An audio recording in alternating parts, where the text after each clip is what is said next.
Bienvenue sur EventCheck, le podcast pour les lieux événementiels. Plusieurs fois par mois, je pars à la rencontre de lieux événementiels aux structures diverses et variées. Ateliers, restaurants, bars, hôtels, centres de conférences, appartements d'entreprise, coworking, meeting room, mais pas que. Je donne aussi la parole aux acteurs et professionnels de notre secteur. Traiteurs, wedding planners, apporteurs, startups, etc. Le but, au-delà de vous partager leurs histoires et visions, est de mettre en lumière leur savoir-faire, conseils et bonnes pratiques. Du marketing digital à la stratégie commerciale, en passant par la relation client, nous passerons tout au peigne fin pour vous inspirer au quotidien et vous aider à booster votre activité. Je suis Clémence Ferraud, votre hôte, cofondatrice du CRM pour lieux événementiels BookingCheck. Et si vous voulez mieux me connaître, venez me rejoindre sur Instagram ou LinkedIn. Sachez que vous pouvez retrouver tous les épisodes d'EventCheck sur notre site internet bookingcheck.com, vous inscrire à notre newsletter via le site pour ne rien louper et en profiter pour découvrir notre blog aux 1001 astuces. Si vous aimez ce podcast, aidez-moi à le faire connaître en vous abonnant, en mettant 5 étoiles, en laissant un commentaire sur une plateforme d'écoute ou tout simplement en parlant autour de vous. Et puis, n'hésitez pas à m'envoyer un message sur hello@bookingcheck.com pour me faire vos retours ou me partager que vous aimeriez participer. Et maintenant, place à EventCheck, votre nouveau rendez-vous audio.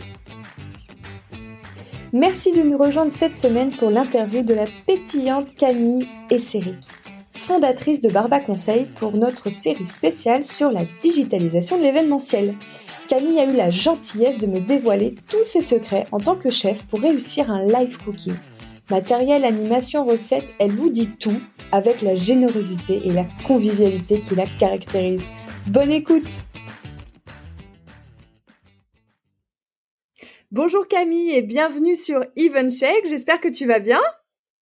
Bonjour Clémence, oui je vais très bien, merci beaucoup. Je t'en prie.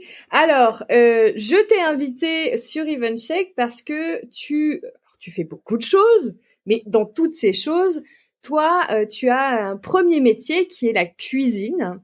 Et je me demandais, en tant que chef, avec ton regard de chef, comment est-ce que tu avais dû adapter ton métier aux événements digitaux que tu pratiques déjà depuis quelques mois, peut-être même plus.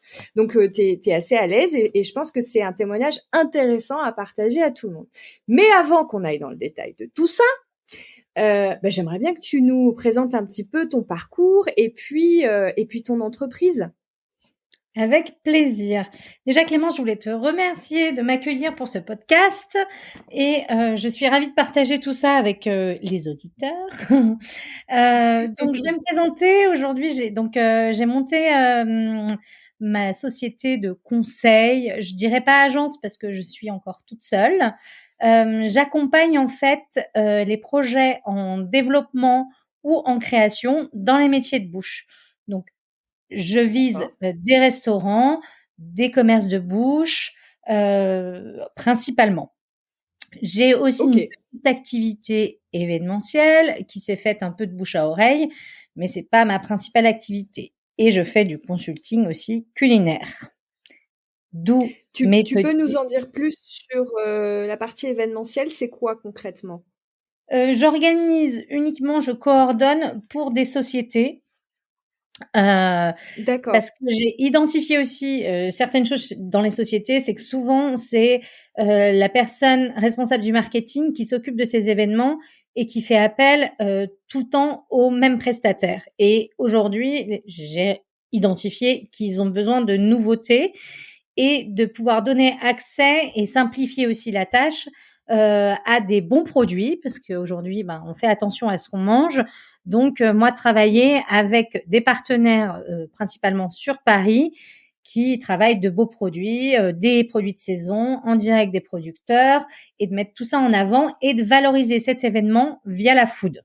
Ok, super, c'est très clair. Et donc, le dernier point, c'était le conseil culinaire. Et ça, c'est pareil, est-ce que tu peux développer un petit peu pour qu'on comprenne exactement ? Alors, conseil culinaire, aujourd'hui, voilà, par rapport à mon expérience, peut-être qu'il faut aussi que je rappelle On va faire un point, oui, sur ton parcours et qu'est-ce qui t'a amené à cette création d'entreprise. Exactement, conseil culinaire, je m'identifie plus comme on va dire, une cuisinière ambulante passionnée. Chef aussi, ça marche. mais j'ai cet aspect un peu plus convivial. Voilà, enfin, j'ai fait une école de cuisine, mais j'aime partager, j'aime créer aussi des nouvelles recettes, mais toujours avec les mêmes bases que j'ai appris. Le conseil culinaire, c'est une petite partie de mon métier, mais je peux accompagner justement des chefs qui sont en place depuis très longtemps dans leur établissement pour leur donner une vision un peu plus actuelle de la cuisine, notamment aussi au niveau du sourcing des produits et de la mise en valeur de leur restaurant et de leur carte. D'accord, donc tout se relie en fait à un moment donné, hein, dans tes Exactement. activités, on est d'accord? Oui. Top. Alors, du coup, on revient un petit peu en arrière. Comment tu commences toi ta vie professionnelle? Alors, ma vie professionnelle, j'ai commencé quand j'avais 7 ans en CE2. Non, en fait, j'ai eu un Qu'est-ce que tu nous déclic. faisais de beau à 7 ans? En fait, c'était la semaine du goût, donc j'ai grandi à Chamonix, dans une petite ville Oui, au pied du Mont Blanc, donc une enfance mais plutôt connue, petite ville connue. assez privilégiée, près de la nature. Mes parents adorent cuisiner, ma grand-mère aussi. J'ai un papa qui cuisine très bien, une maman qui cuisine très bien, et surtout une grand-mère qui cuisine très bien, qui sont pas du tout dans le milieu de la restauration. Et en fait, j'étais en CE2 et c'était la semaine du goût et il y a le chef, c'était le second à l'époque de l'Albert Ier, donc étoilé au guide Michelin, qui Oui. venait faire des interventions dans la classe et qui nous ont demandé qu'est-ce que vous voulez faire plus tard. Alors il y avait toujours la chanteuse, la danseuse, la dresseuse de dauphin et moi j'ai dit ben je voudrais être chef comme vous. Et en fait j'aimais déjà beaucoup cuisiner. En fait ça a été le déclic et mon moteur pour avancer et il y avait rien d'autre qui me plaisait en fait. Donc D'accord. depuis mes 7 ans, je savais que je voulais faire de la cuisine et aujourd'hui, je vois que ça peut mener à plein d'autres à plein d'autres chemins et compétences. Tout à fait. D'accord, donc tu as 7 ans, tu rencontres ta passion. Donc Mmh. ensuite, tu fais une école hôtelière, c'est ça? Alors, j'ai fait un cursus général. J'ai OK. collège, lycée, seconde, grosse crise identitaire. Je veux plus être sur les bancs de l'école. Je veux être absolument sur l'opérationnel. Donc, gros dilemme avec mes parents sur mon avenir, en me disant, écoute Camille, enfin nous, on t'empêchera jamais de faire ce que tu veux. Tu as les compétences d'aller jusqu'au bac général. Si tu prends tout de suite un rythme de travail, tu vas aussi perdre un peu ta jeunesse parce que tu auras que 5 semaines de vacances. Moi, j'étais à l'internat, je rentrais le week-end, j'aimais quand même j'aimais beaucoup sortir avec mes amis. Et quand Rectification. maman m'a dit tu ne pourras plus faire ça, ça a été un peu le déclic. Et je me suis Mmh. dit bon, je continue. Donc j'ai fait un bac littéraire, mais elle cuisine, OK. livre de cuisine. Je n'ai pas une passion pour la lecture, mais les bouquins de cuisine, oui. Et en fait, j'ai fait le salon de l'étudiant à Lyon et j'ai rencontré un chef qui représentait l'Institut Paul Bocuse. Ça a été le coup de foudre. Et OK. du coup, il fallait un bac pour rentrer dans cette école. Et Oui. j'ai eu mon bac avec pas de mention, mais comme il fallait pour D'accord. rentrer dans cette école. Assez pour rentrer, voilà, c'était Oh, l'objectif. Objectif atteint. 11,98 quand même. Hop, oh oui, on était quand même à quelques millimètres, de la Voilà, grâce mention. à la philo quand même, il faut le savoir. J'avais 6 de moyenne toute l'année, Ah, j'ai eu 14 au bac, donc c'était qu'il fallait que je fasse belle ça. perte. Et donc, et en sortie d'institut, l'institut, tu fais quoi? Tu fais un bachelor, un master? C'est un bachelor en art culinaire OK. et management de la restauration, OK.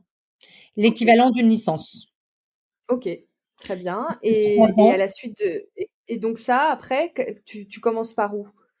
Quand tu Heu, sors de Quand je sors, l'institut? je commence par où?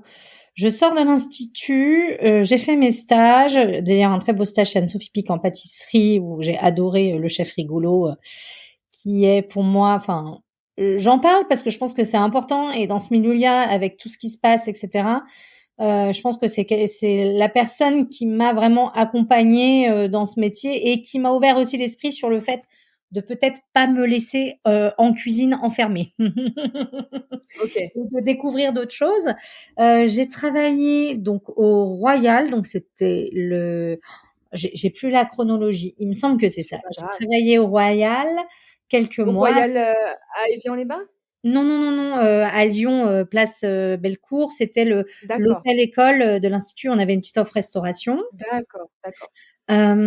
Ensuite, c'était en cuisine et après, je suis assez vite passée en salle. Parce que j'ai eu une proposition de mon premier chef chez qui j'ai fait mon premier stage, Olivier Canal et Mathieu Vianney. Mais Olivier a voulu monter un restaurant et là, j'ai commencé en salle. Il me dit, écoute Camille, t'es hyper bonne dans ce que tu fais en cuisine et tout, mais bon, c'est trop dommage de te laisser dans une cuisine. Il faut que tu sois au contact de la clientèle. Et j'ai dit, ok, de toute façon, il faut savoir tout faire. Et donc, j'ai commencé en salle et j'ai fait cette première ouverture de restaurant. Et D'accord. après, au bout de 6 mois, bah, je travaillais avec un maître d'hôtel. Bon, on était 2 en salle, mais bon, moi, j'avais envie d'apprendre et j'avais vite compris que je voulais aussi diriger les gens, leur apprendre, leur transmettre. Donc, Ouais, c'est sûr t'aimes que bien être aussi ce côté manager. exactement. Et je me suis dit, enfin, en fait, il me faut sa place. Donc, j'ai fait ce qu'il fallait. Oui, Et le chef, au bout d'un moment, m'a dit, écoute, j'ai dit, c'est soit moi, soit lui, parce que, enfin, les deux, ça marchera pas. Donc du coup, je suis partie et j'ai eu un autre projet après, sur Lyon aussi, où j'ai ouvert un nouveau restaurant dans un groupe, une rôtisserie qui s'appelait L'aile ou la cuisse et c'était hyper sympa et on avait une partie aussi événementielle traiteur, que je gérais en amont du restaurant. ok. Voilà, voilà et après, j'ai bossé 2 ans et demi, 3 ans pour le groupe. Ils ont voulu changer de concept pour vendre des burgers et moi, en fait, ça m'intéressait pas trop. Du coup, je suis partie 1 mois à New York en me disant: «Je vais aller travailler là-bas». Je me suis pas du tout plu à New York. C'est une très belle ville en vacances, mais à vivre, je m'y voyais pas du tout. Je suis rentrée, j'ai eu un poste, en fait, à Chamonix pour un remplacement de maître d'hôtel sur là, j'avais à peu près 24 ans pour remplacer un maître d'hôtel sur un gros resto à Chamonix qui a 250, 300 places assises. Et là, c'est là où j'ai tout appris en salle. Mais mon côté, justement, expérience chef m'a beaucoup, beaucoup aidé pour, en fait, la cohésion d'équipe Oui, et ce côté aussi un petit peu... il y a toujours une rivalité un peu entre la cuisine et la salle.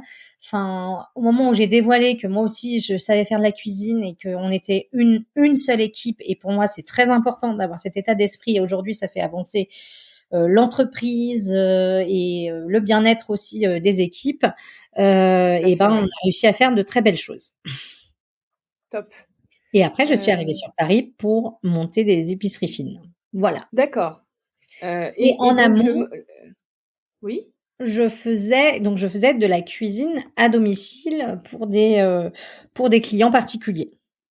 à Paris, À à partir Paris, à Paris, ok. Donc, tu exactement. avais la casquette épicerie fine et puis en parallèle, tu faisais un peu de chef privé, quoi. Un peu de chef privé, voilà, pour des clients, Ok. enfin, souvent c'était des clients de l'épicerie, mais j'ai Ok. toujours aimé ça. D'une pierre deux coups. Et donc voilà. Et c'est comme ça qu'après découle un petit peu ton activité de chef à domicile qui prend de l'ampleur et puis ensuite Barba Conseil, ton entreprise aujourd'hui. Exactement, Ok, très exactement. clair. C'est clair? Donc, ah bah oui, là, on a tout. Ah, oui, parce que Donc je on prend parle bien. beaucoup, désolée. Ah bah non, on est là pour ça, c'est un podcast. Si on parle pas, on va endormir nos auditeurs, on va faire du bruit blanc. Bon, Alors du coup, maintenant qu'on sait ce que tu as fait, etc. Donc nous, on va se concentrer aujourd'hui sur cet épisode. On te retrouvera certainement une autre fois pour quelque chose de plus généraliste sur l'ensemble de tes fonctions. Mais aujourd'hui, on va se concentrer sur la partie chef. Aujourd'hui, quelles sont tes activités pendant Covid en tant que chef? Est-ce que tu peux nous expliquer ce que tu fais?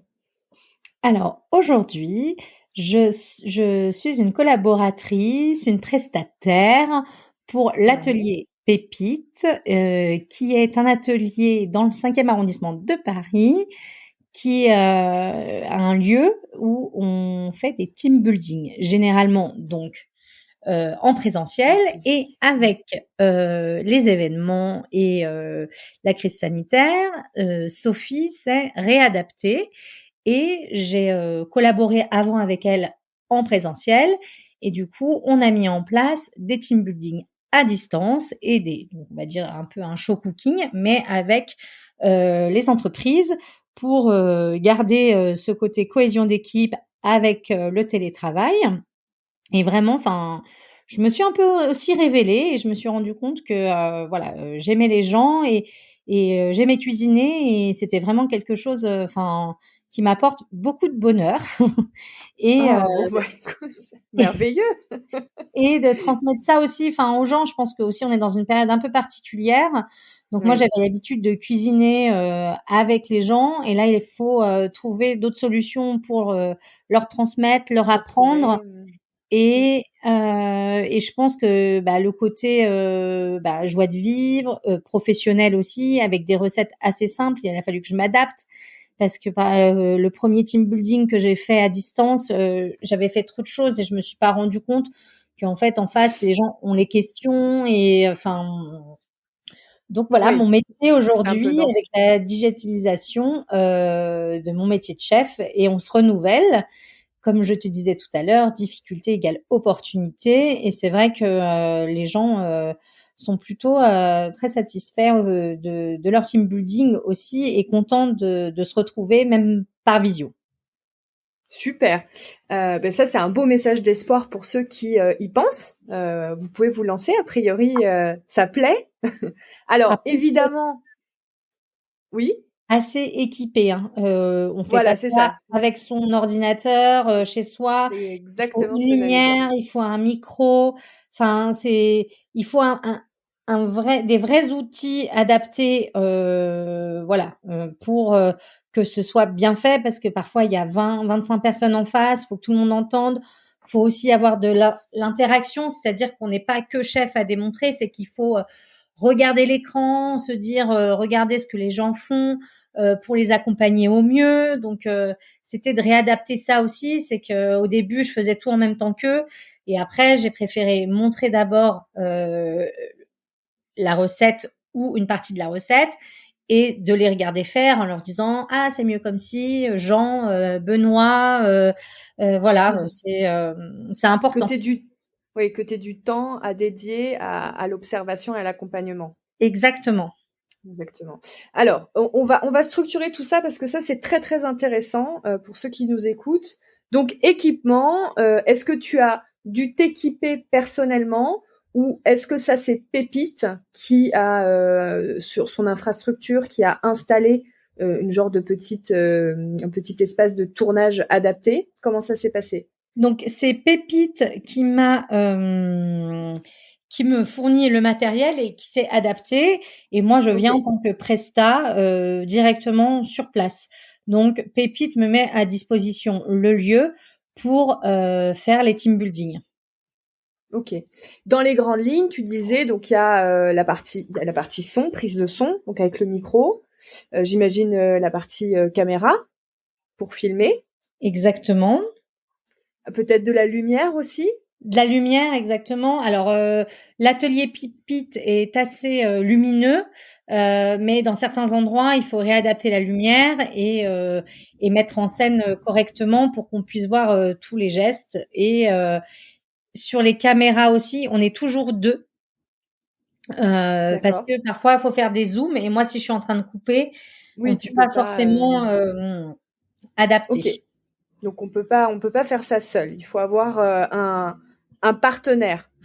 Un partenaire, exactement, pour aussi remettre toutes les indications du chat, donc des procédés, Oui. des petites astuces que j'ai pas forcément mis dans les recettes qu'on envoie au préalable aux clients et à l'équipe qui fait le team building.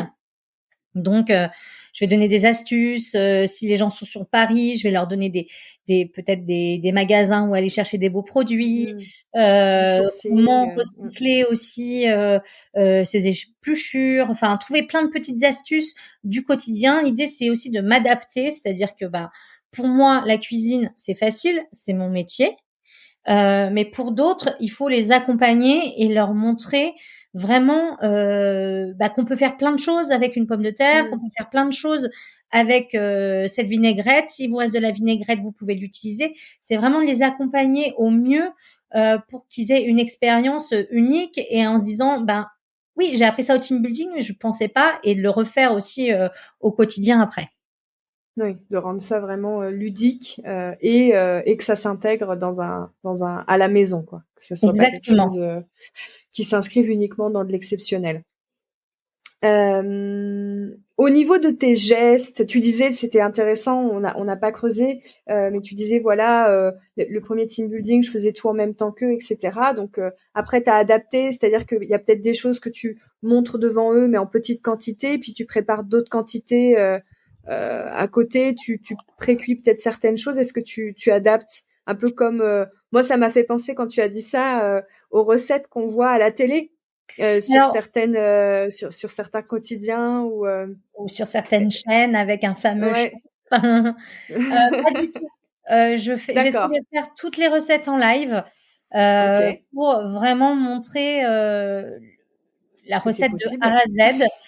Généralement, ce que je fais, c'est que si par exemple, je leur demande d'acheter des tomates confites ou séchées, ce qu'on peut pas faire en 2 heures ou en 1 heure et demie de team building, je leur dis la recette et je l'envoie le lendemain, où Sophie fait un récap avec comment faire des bonnes tomates confites. Ok. Mais moi, je vais prendre les produits qu'ils ont pour m'adapter aussi. Mais l'idée, c'est d'ouvrir aussi ces recettes et d'avoir de quoi faire de nouvelles choses. Ok. Au niveau des gestes, est-ce que tu dois adapter tes gestes, ta façon de cuisiner seule ou dans une cuisine pro, vs ta façon de cuisiner face à une caméra? Est-ce que tu as dû adapter ta gestuelle ou pas nécessairement? Ça se fait assez naturellement.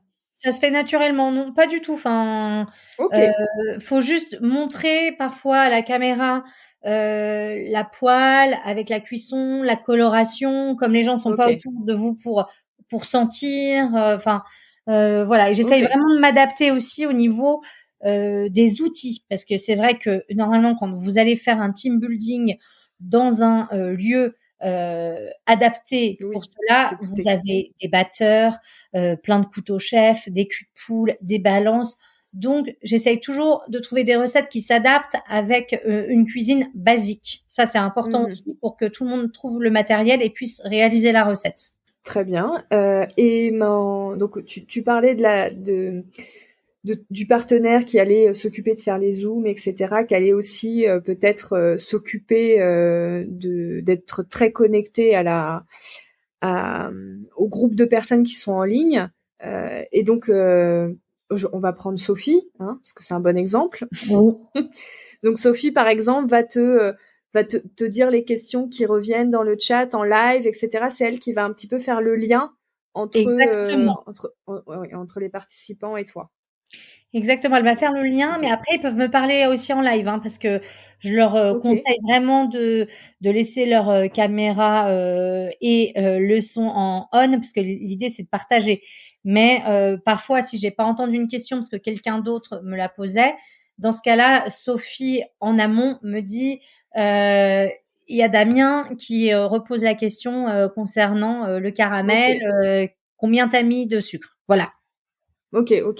Qu'est-ce que je voulais dire? Le fait que tout le monde parle en même temps, quand t'as 20 participants ou plus, c'est pas le bazar?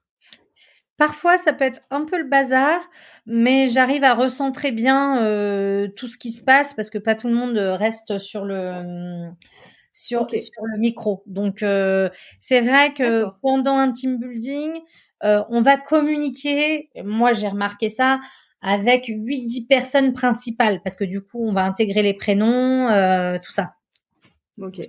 Est-ce que il y a des plateformes de visio qui sont plus adaptées que d'autres pour faire du live cooking? Ou c'est kiff-kiff? Alors nous, on a utilisé Zoom et Teams, c'est Ok. ça? Teams, je crois. Après, moi, je suis pas une Oui, il me semble que c'est Teams. voilà. Tout ce qui est On pourra pareil, mettre les liens. organisation, connexion, ça, c'est pas mon métier. Ok. Donc Mais oui, toi, en tant que chef, est-ce que tu as ressenti une Zoom, différence entre Zoom? oui. Zoom, c'est mieux. Zoom, c'est mieux. Oui, oui, oui, oui. Et même pour Pourquoi? l'organisation derrière, on a échangé avec Oh, Sophie.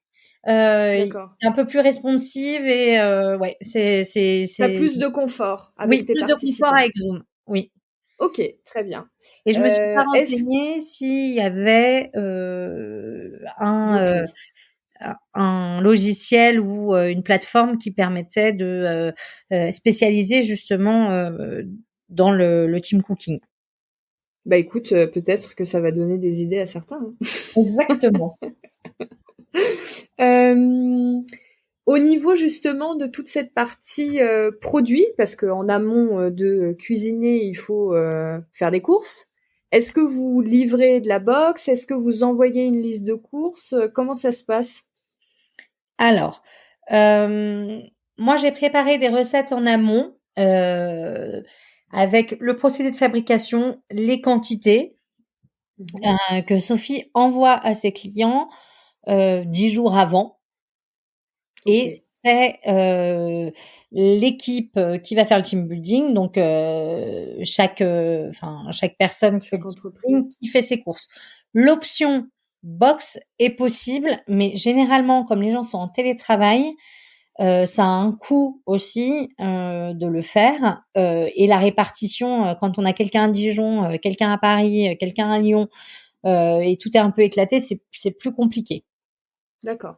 Donc sur tout ce Donc qui est majoritairement, les gens vont prendre l'option je fais mes courses parce qu'en termes de logistique, c'est plus simple. voilà, et aussi Ok. d'échelle économie aussi, hein, parce que quand on fait Oui. envoyer les box, enfin il y a la livraison, faut pas oublier qu'on est quand même dans un lieu aussi éco-responsable, donc on doit être aussi cohérent par rapport à ça. Oui. Oui, oui, c'est sûr que ça fait plus sens pour vous de pousser les gens à aller acheter localement autour de chez eux. Exactement.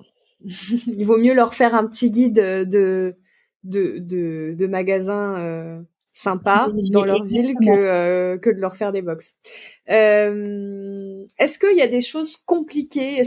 Parce que tu disais que tu t'étais révélée, donc on va en parler, mais est-ce qu'il y a eu des quand tu as fait tes premiers live cooking, est-ce qu'il y a des choses où tu t'es dit ça il va vraiment falloir que je m'améliore ou ça c'était vraiment bancal voilà, ou il y a deux trois trucs sur lesquels tu as transpiré ou Oui, il y a des pas trucs spécialement. où j'ai Ouais. transpiré. Mais comme même en live, même pas, enfin avec le digital, Oui, il y a des moments où OK. oui, on peut. Moi, c'est surtout la communication et qu'on a amélioré aussi, mais c'est surtout par rapport au matériel en fait, parce que OK. De ce qu'avaient les gens chez eux? c'est ça, c'est de bien Mmh. communiquer, d'avoir tout le monde sur le grand écran. Au début, on avait un plus petit écran, donc on a mis un plus grand écran pour avoir plus de personnes, pour avoir ce lien en fait. Et je On pense que n'a pas parlé de ça, du grand écran pour mieux voir tous les participants dans oui, les parce qu'il y a équipements. un grand écran, donc ça peut être un grand écran ou ça peut être aussi comment on appelle ça là, Ah, un projecteur. un Ça va se projecteur projeter sur sur un une mur toile, blanc, quoi. Mmh. sur une toile ou un mur blanc OK.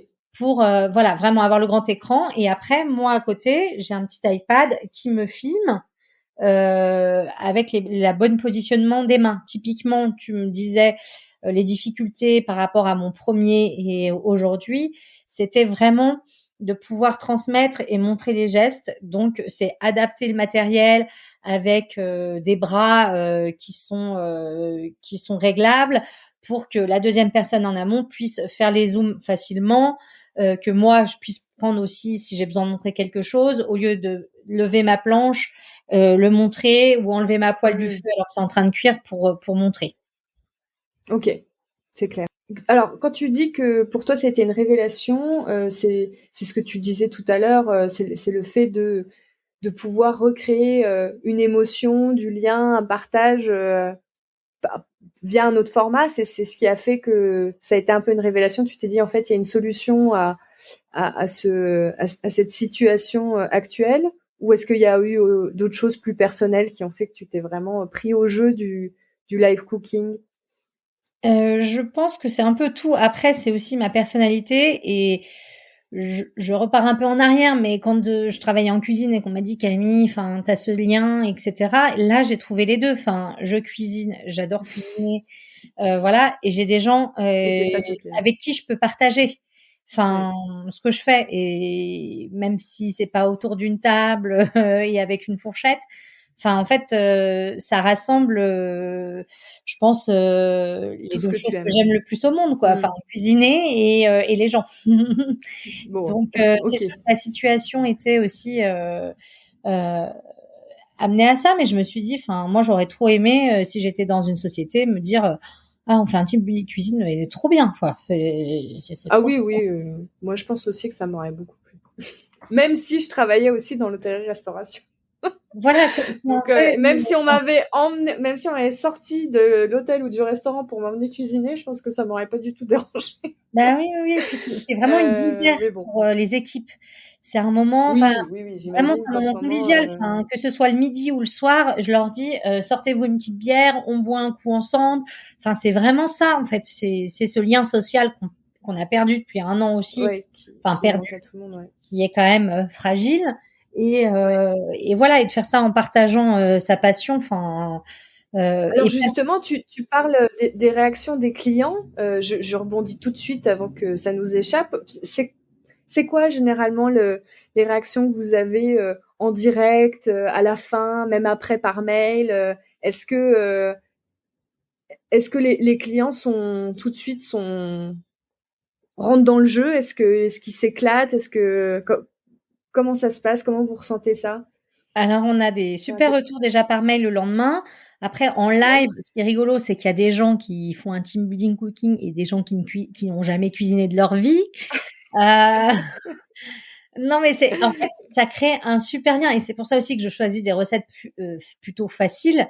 La dernière fois, par exemple, j'ai fait une ballotine, mais c'était la catastrophe. Mais ça nous a tous fait rigoler parce qu'ils ont tous montré leur ballotine, elles étaient explosées ou à moitié cuites, enfin parce qu'ils avaient pas En assez fait, c'est roulé. un peu, ça me fait penser à nouveau, ça me fait un peu penser à le format qu'il y avait eu avec Cyril Lignac.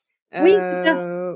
Ouais, où en fait, lui, il fait un truc et puis les autres le font, mais Ça rend pas pareil. c'est pas le même résultat, ouais. C'est exactement ça. Oui, donc ça crée l'ambiance, quoi. En Alors, fait, les gens. ça crée l'ambiance. Et pour la petite anecdote, quand même, moi, l'avantage de pas être en présentiel, c'est que moi aussi, je peux avoir des petits ratés, mais ça se voit pas. Donc ça, c'est à noter pour les pros, hein. Voilà. Vous pourrez mieux cacher la misère. Le jour de la ballotine, j'en ai une qui avait explosé, sauf que j'ai pas montré les deux. Non, mais voilà. Après, il y a des gens qui ont jamais cuisiné, il y en a qui cuisinent beaucoup, du coup, qui ont d'autres questions. Et ceux qui ont jamais cuisiné, ils sont pas forcément obligés de le faire, mais ils essayent. Alors, voilà. Et comme c'est un team building, ils se charrient tous entre eux aussi, et c'est l'idée, c'est que eux, ils se parlent aussi entre eux.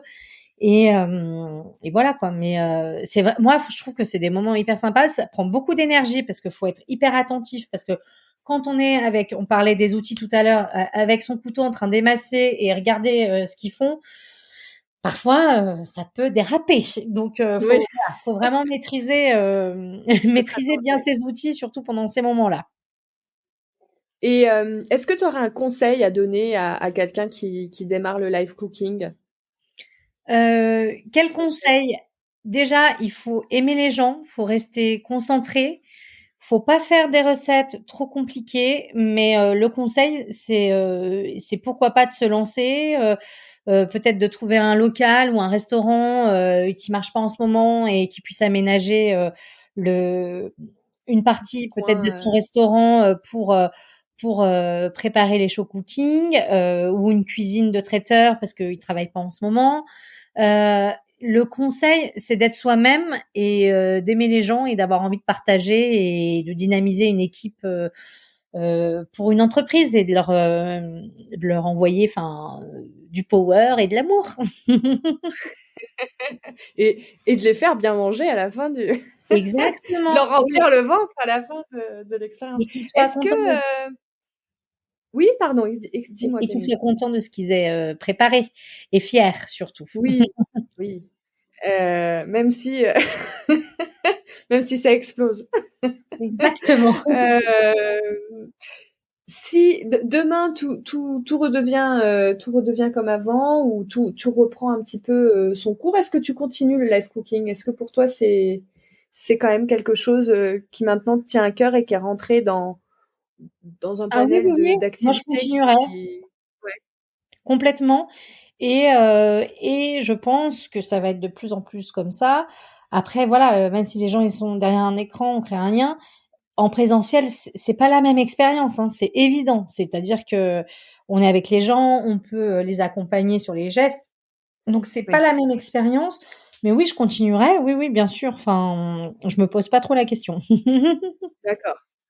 Écoute, je te remercie beaucoup pour ton témoignage. C'était hyper intéressant. Je pense qu'on a donné plein de conseils précieux. Enfin, en tout cas, j'espère, J'espère aussi.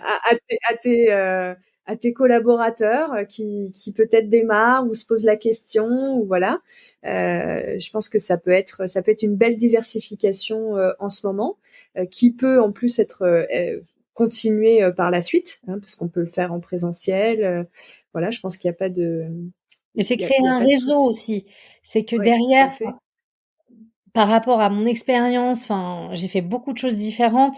En fait, ce qui m'a aussi un peu sauvée, c'est de pas avoir une seule casquette, de faire que de l'événementiel.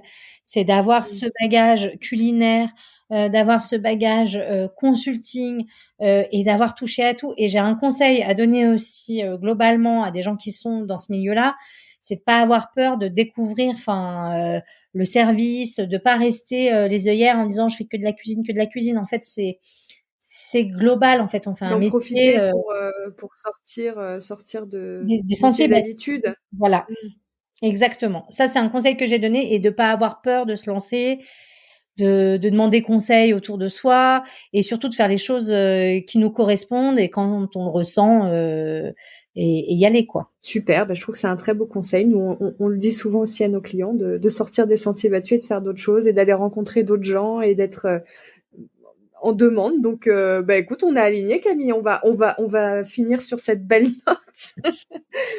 Merci encore. J'espère qu'on t'entendra bientôt et que tu nous parleras de tout le reste, parce que là, on a vraiment zoomé que sur une partie de ton activité. Et puis, on te souhaite plein de beaux live cooking qui te rendent heureuse dans les semaines Oui! qui viennent. Oui, à bientôt, Camille. À bientôt, Clémence. Merci pour tout, Merci. et bonne journée à tous si vous nous écoutez dans la journée. Bonne journée. Au revoir.